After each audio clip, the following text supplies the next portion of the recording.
Hi, welcome to Sew Let's Sew with Wendy. Today is another how-to video. It's how to bind a quilt. In our previous video we were doing cross-hatching of this small wall hanging that I was making. So today I'm going to show you how to cut the binding. The binding I've selected is this little stripe because I thought it was quite cute and quite Christmassy, and it's got the similar colours to those that are in the actual project. So let me just bring you over to the cutting desk. There we are. Now, before you cut any piece of fabric, I always make sure that it's been pressed. So I've got my rotary cutter and I've got my ruler, and the first thing I'm going to do is straighten up the edge.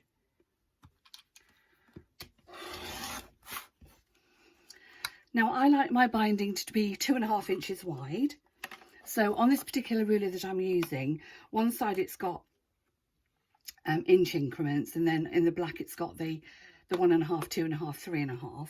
So it's nice and easy to use.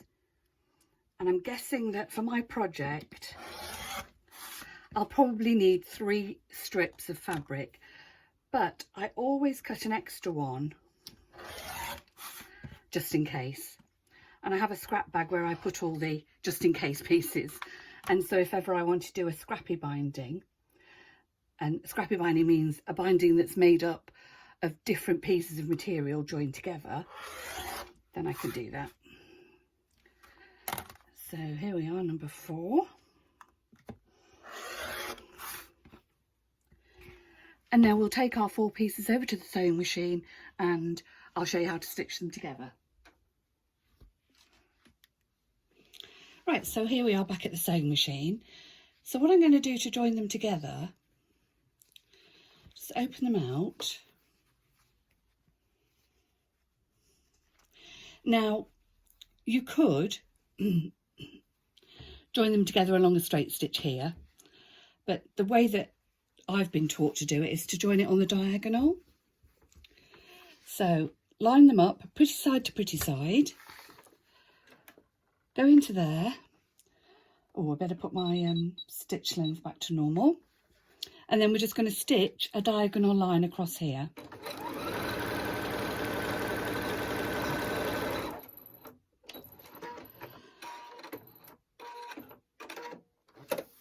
And what this method does, oh, nearly got it perfectly pattern matched, doesn't matter.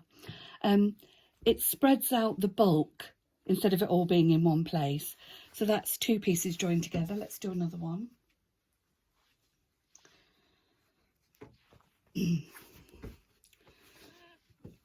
So one on top of the other. Whoops, bit fiddly. There you go. Try not to get the salvages caught. Bring that across and do a zigzag, a diagonal line.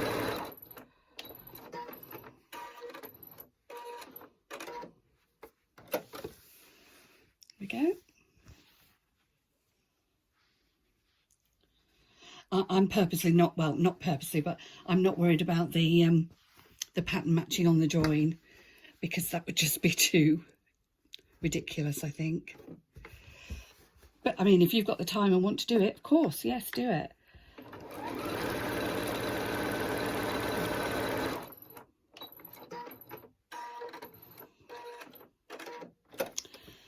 So there we have it. We've got our 4 pieces of binding all joined together, and now it's over to the ironing station for the next process.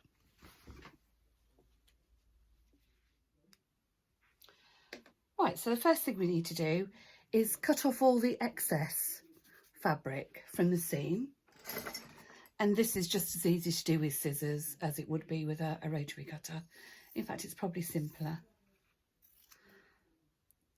Any dog ends, just cut them off. And then what I always do is open the seam, just give it a little press.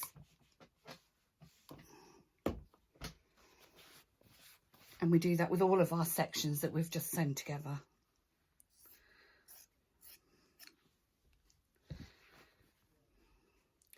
I mean, luckily this wall hanging is so small. It's only 4 pieces of fabric. On a big 90 by 90 quilt, you can imagine that this would be quite a lot.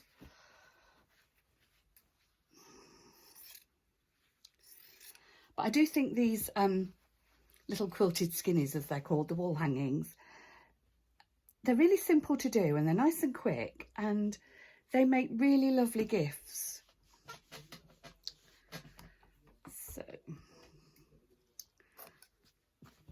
So now we've trimmed off all the excess and we've flattened the seams. Now what we're going to do is just simply fold the fabric in half and give it a press.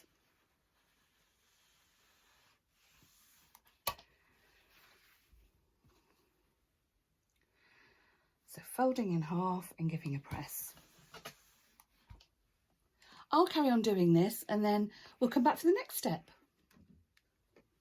Right, so I finished ironing all of the binding, and the way I sort of join my binding actually on the quilt might not be the way you do it. So because I do it this way, I need to press down, oh, sorry you can't see that, press down this bit here and then fold it over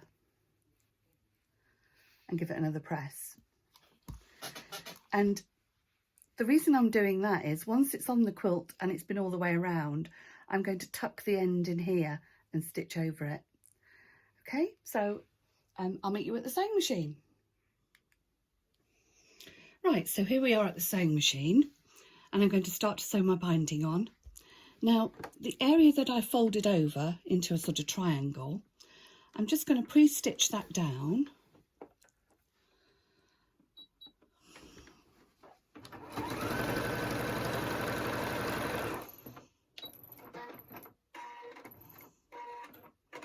And then cut my thread, and because I want that bit to stay there, because I'm going to leave this little bit here open so that I'll be able to tuck the binding in. So down we go. What we're going to do now is we're going to stitch all the way along here and stop a 1/4 inch from the corner.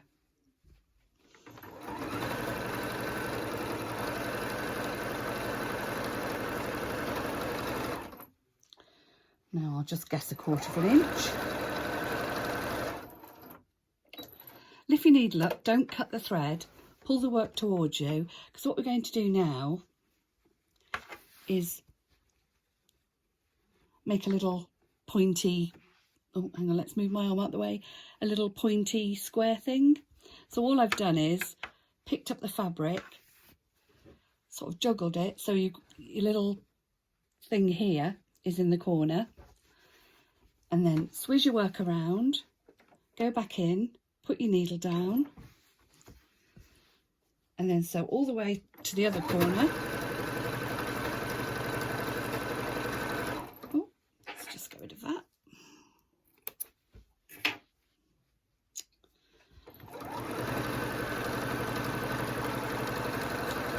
I really wish I knew the technical name for some of these things, but I really don't. So again, we're going to pick it up, point it at the corner.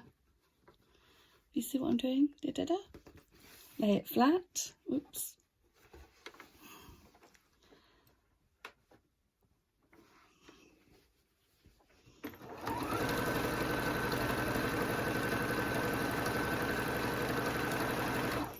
And again, stitching all the way along.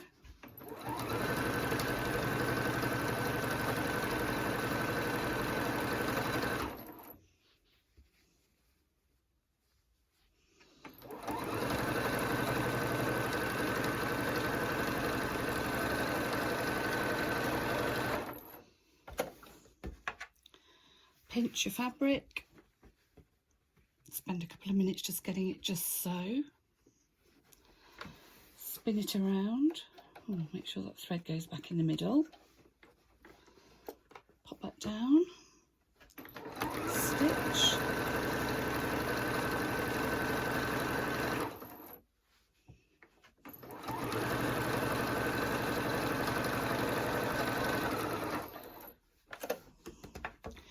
once you've learnt this method, it really is so quick and easy to do.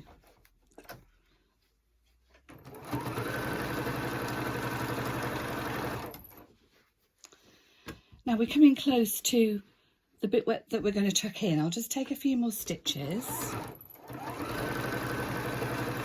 and I'll stop there, and I'll get my scissors, and we're going to tuck it in this area here. So I want this piece to probably go about 1 inch or so in. So if I snip that, and then all of this that's left will go in my little bag so I can use it for scrappy binding. So, right, I need to trim it. So I'm trying to tuck it in and the stitching's there, but this is still a bit long. Let me just stitch up so you can see what I'm doing. See what I mean? The stitching finishes there, but this is longer, which just means that I need to just snip a little bit more off. Open my thingy, tuck it in. There we go.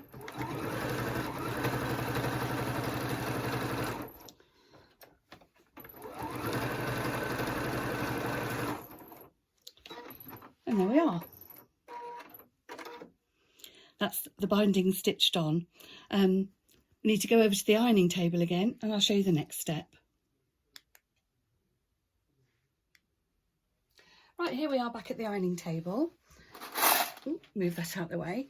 All I'm going to do now is just push the binding back and just give it a little press.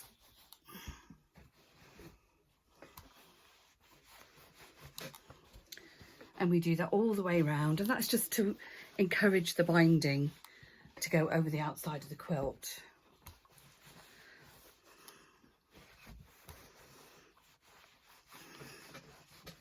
There we go. Now I'll just pop the iron out of the way up there. And what we're going to do now is fold the binding over to the stitch mark. Can you see that? There's a stitch mark there. It's just here. And that's where we've just stitched the binding on the other side. So we want to fold it over so that the binding meets that stitch mark. Now, you can use pins, but I'm a real believer in these little clips. Now, I managed to get a pack of 100 for £10, and that was off Amazon.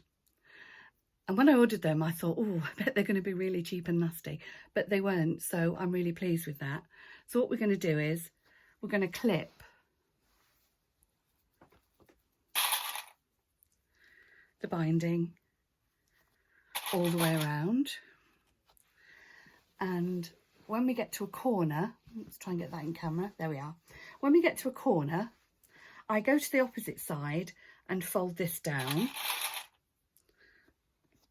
And I then pinch this, and you get a lovely, I think it's called a mitered corner. There we go. So that's what we're after for a corner.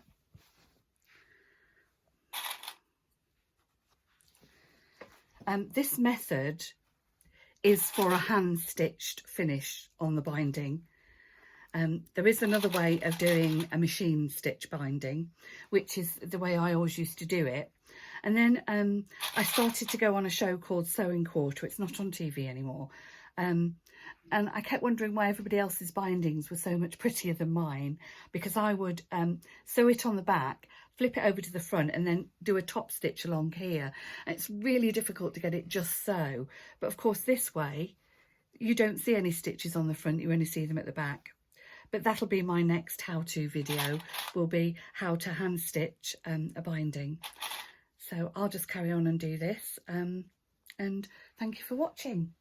Any questions, please let me know. And take care. Right, I've gone around and clipped all around the binding. So now I'm going to start the hand stitching. And I really hope you can see this. So underneath, out of the way, I'm just going to take a stitch. And then what I'm going to do is I'm going to put my needle in, And you can kind of feel that you're going through the batting, and then just take a small stitch. And then you're going to go back in to where you were.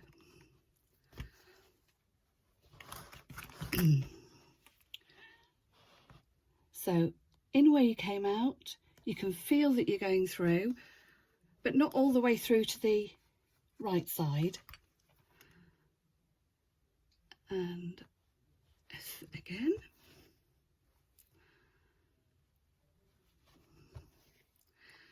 And once you get into the swing of it, it's really nice to do watching the TV. So needle back into where the thread was, push it through, needle back in, push through. And if you're not sure, take a look on the other side. You shouldn't be able to see any stitches.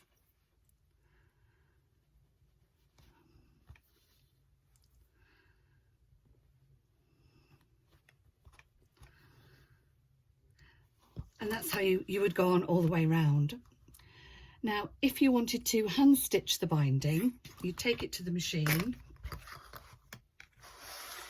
and you would be stitching in the ditch all along here. Now, that sounds really simple, but sometimes you'll stitch along here and you won't have caught it on the back. So I think the best way to do it is to hand stitch the binding, and also it gives a really lovely finish.